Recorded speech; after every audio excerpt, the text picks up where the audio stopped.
আমি নবীজির পাগল, আমি মদিনার পাগল। সবাই বলেন, আমি নবীজির পাগল, আমি মদিনার পাগল।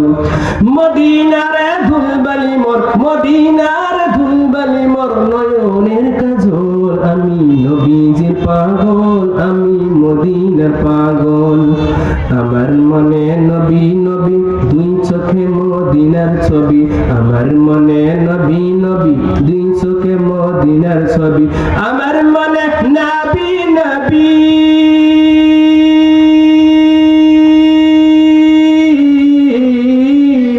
আমার মনে নবী নবী, দুই চোখে মদিনার ছবি। নবীর প্রেমে দিতে রাজি, নবীর প্রেমে দিতে রাজি জীবনের সকল। আমি নবীজির পাগল, আমি মদিনার পাগল।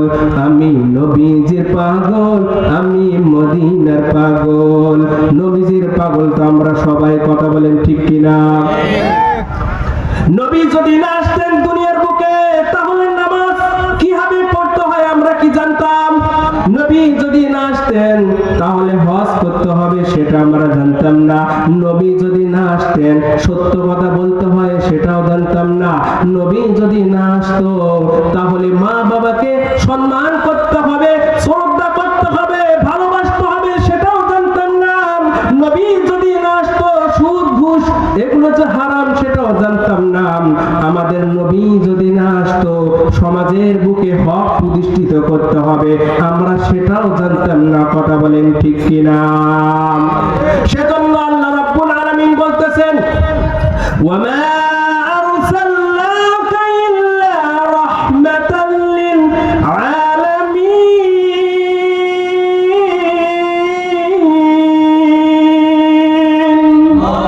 আল্লাহ রাব্বুল আলামিন কোরআনে কারীমের মধ্যে বলতেছেন, ও দুনিয়ার মানুষ, ও দুনিয়ার মানুষ, জানোনি আমি যে আমার রাসূলটাকে তোমাদের কাছে পাঠিয়েছি শুধু তোমরা নয় পুরো বিশ্ব জগতের জন্য আমি আমার নবীকে রহমত স্বরূপ পাঠিয়ে দিয়েছি।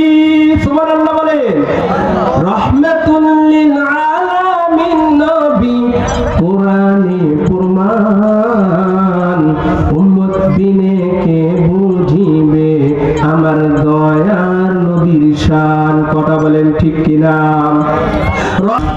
যে আল্লাহ রাব্বুল আলামিন আমার নবীকে রাহমাতুল লিল আলামিনের সার্টিফিকেট দিলেন, যে আল্লাহ রাব্বুল আলামিন দুনিয়ার মানুষের জন্য নবীকে রহমত হিসেবে পাঠালেন, সেই নবীকে নিয়ে যদি এই বাংলার জমিনে, এই ৫৬,০০০ বর্গ মাইল বাংলার জমিনে, যে জমিনের মধ্যে ৯৫% মুসলমান বসবাস করে, সেই জমিনে যদি কোন নাস্তিক মুরতাদ আমার নবীকে নিয়ে যে কটূক্তি করে, তাহলে এই বাংলাদেশের জমিন থেকে তাকে বিতাড়িত করব ইনশাআল্লাহ, কথা বলে ঠিক কিনা?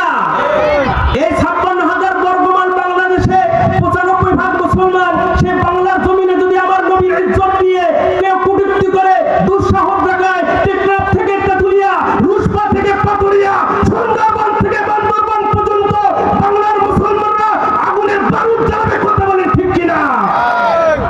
আপনারা কি ভয় পাচ্ছেন? আপনারা কি বেজার হচ্ছেন?